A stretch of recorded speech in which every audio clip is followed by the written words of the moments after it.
Hey, y'all. Thanks for tuning in to season 2, episode 9 of the Peace Podcast.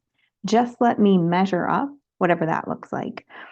So this might date me a little bit, but I remember being a kid and looking forward to the McDonald's birthday parties, right? And so we might have gone to McDonald's a couple of times throughout the year, but we were always given the opportunity to go to our favorite McDonald's, whatever it was. And at that time, there were only like a couple of those type of chained fast food restaurants in the small town that I grew up in. And so we would be so excited to have our birthday party at McDonald's. Ronald McDonald would show up in his little costume, and they still had the little play area with the play pit. And it was like the highlight of our year. And I still remember, this is probably like 35 years later. I still remember those birthday parties. I still remember looking at the pictures and the joy I felt at those birthday parties. And then I think to now, right? I think to the birthday parties that I see people posting on social media. I think to the pressure that I feel when it's my kid's birthday and they start to ask for these outlandish type of parties. And though I love birthdays, always have, always will, think it's the coolest thing that you get to celebrate yourself and other people get to celebrate you and you have your own special day. And I'm never going to go to this extravagant extreme to spend and do all of these things for birthdays. And the reason is because I remember that those McDonald's birthday parties weren't expensive, but they provided me with so much joy. And I still remember them to this day because of the joy that they created for me. So I started to ask myself, like, who changed that measuring stick, right? Like, we have this idea of to be a good fill in the blank, then we have to do this thing. But where did that come from? Like, at what point in life did we start thinking, oh, I know, I'm going to throw my kid's birthday party and it's going to look like, the Sweet 16 parties off of that MTV show, My Super Sweet 16 or whatever it was. Like, my 5-year-old's party is going to look like that.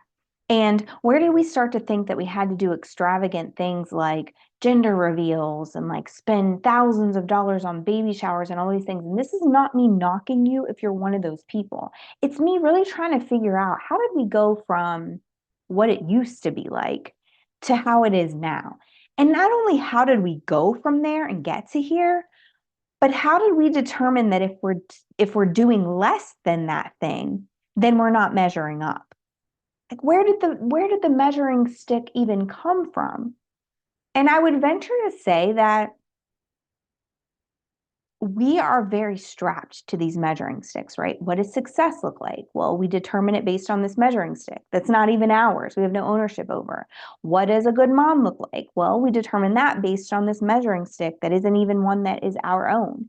And the same thing is true of, what does a good Christian look like? What does a good wife look like? What does a good husband look like? And the reality is, whatever that measuring stick that you're using is, if it didn't come from your own internal knowing and your own spiritual influence, like from God, your relationship with Him and Him telling you what to do, then is it really truly your measuring stick? Because what I've found is, when I start to feel like I should be doing more of these things in order to measure up to what everyone says is the thing that you're supposed to be doing, I start to wonder why, because it doesn't feel like me, right? So like, I'm even this way when it comes to like fashion, right? Whatever's trendy is not usually my thing. Like, if it's classic and it's going to withstand the test of time, I'm all about it. But if it's something that's going to be out of trend in a couple of weeks, I'm not doing it, because that's just not who I am. And I think these type of measuring devices are what's on trend. And then next year, it's going to be something completely different. And eventually, we're going to get back to good moms being the ones who teach their kids how to have joy with less.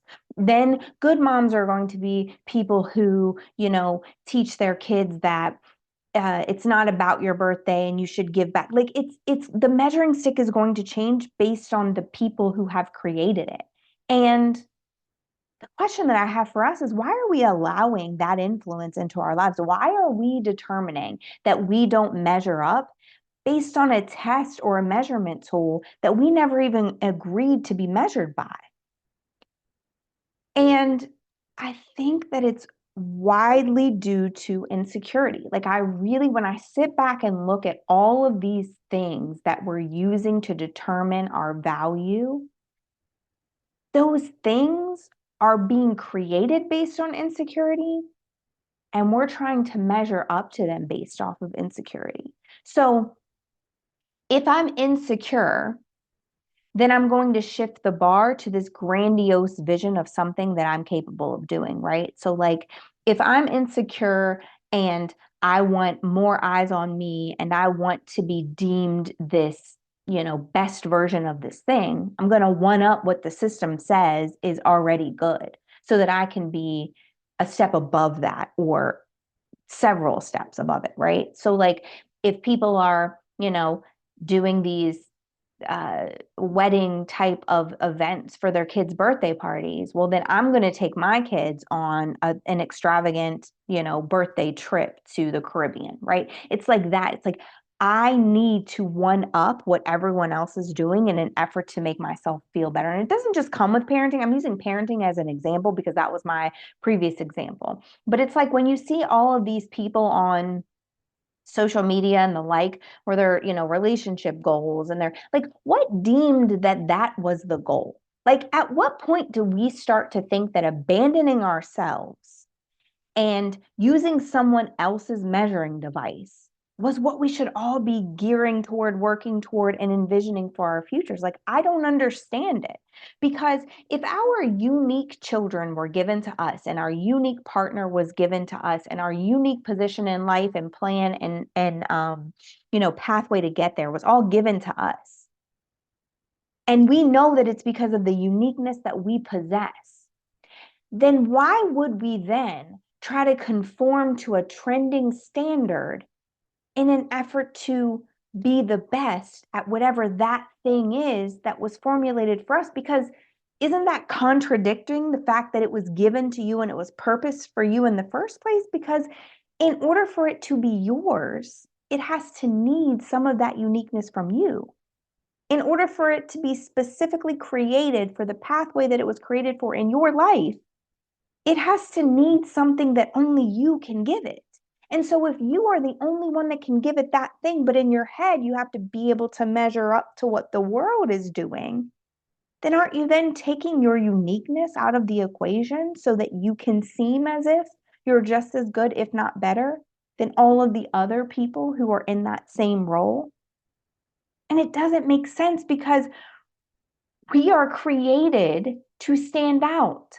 But yet, in order to measure up, we try to fit in. That doesn't make any sense. That's not the way that it's supposed to be. And the reason that we follow it is because we're so insecure in our own abilities. We're so insecure in our own uniqueness. We're so insecure in our own characteristics and things that make us us, that might not be what everyone else has or is doing, that we will abandon that in order to be measured as good by someone else's measuring stick. And you know what happens?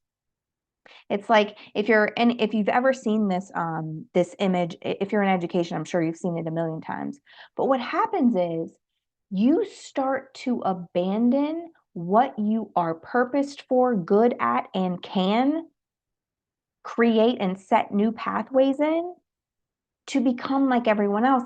And the image shows, the standardized testing type of image. And it's like, well, if we're testing everybody for their ability to climb a tree, then the fish is always going to fail.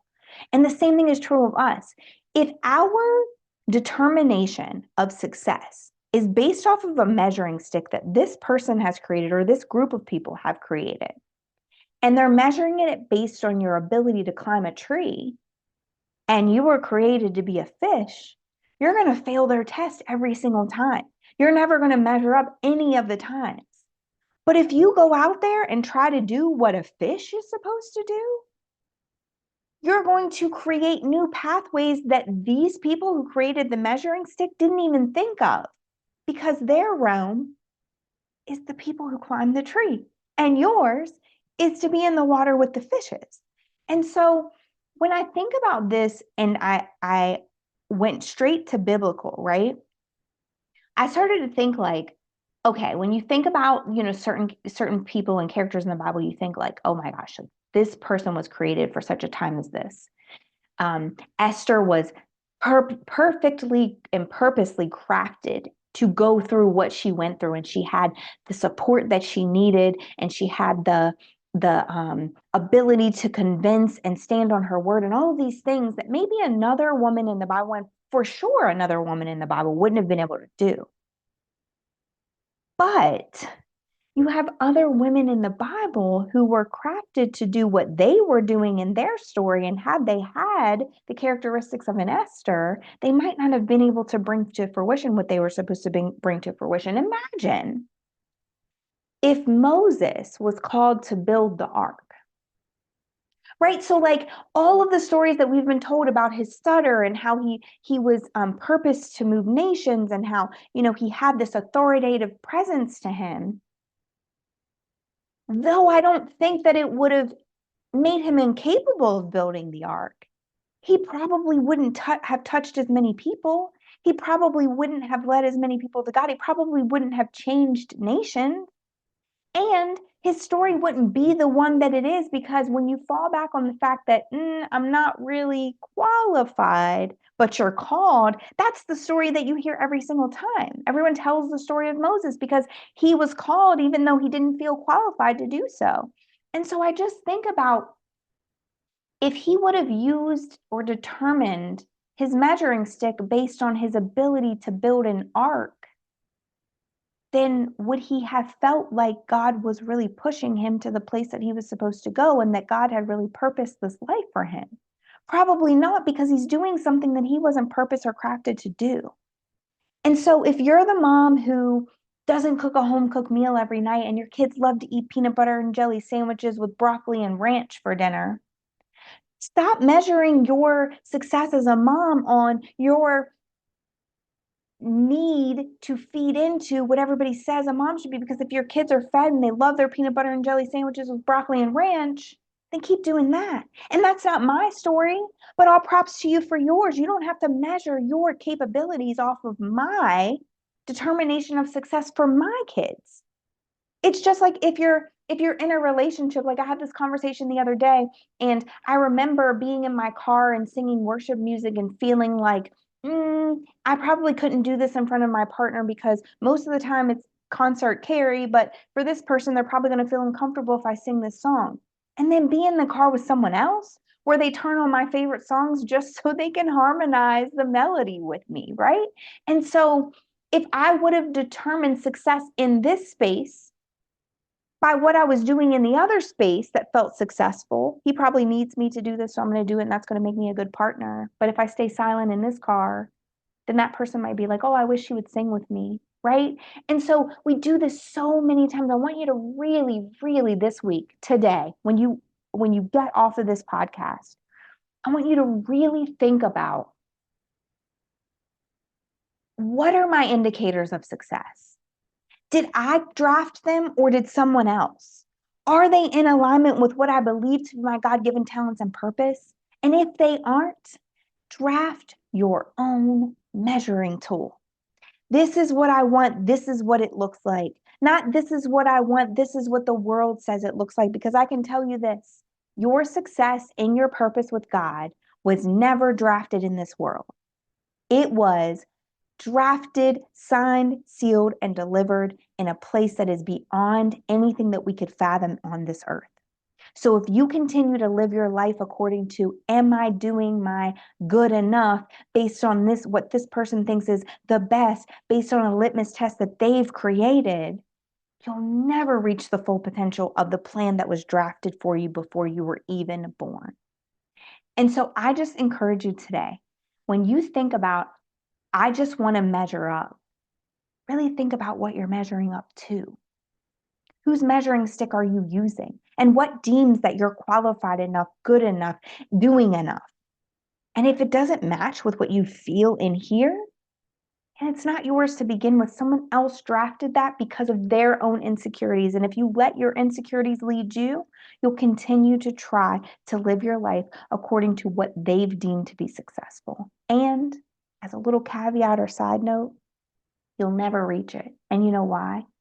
Because every single time someone finds the ability to one up that, whatever that success looks like, then that'll become the new measuring goal or stick. And then you'll have to change everything you were doing to measure up to this new thing. And it always changes and moves because it's not rooted in the foundation of internal knowing, matching a purpose. It's rooted in the foundation of competition with the people around you. And if that is the case, then you will never measure up, and your measuring stick will always be what someone else deems to be what's best for you. So thank you for listening. I appreciate you guys. You know that I have subscription links as well as more videos that might interest you. Please like and share and subscribe to this channel. If you're listening on Apple Podcasts, Spotify, or any of the other podcasts, make sure to leave a review, rate and review the show. And as always, continue to share the message in whatever platform that you're able so that it gets out to more people, because as I tell you all of the time, my goals are to be utilized to make God more famous than he already is, and also to help people break free from the bondage that they're experiencing every single day so that they can live a life of peace and joy, which is what he intended for all of us to be doing. Again, thank you guys for tuning in. Remember, all of the links are attached in the description. You can see all the places that you can reach me, reach out to me directly, and I will see you again next week.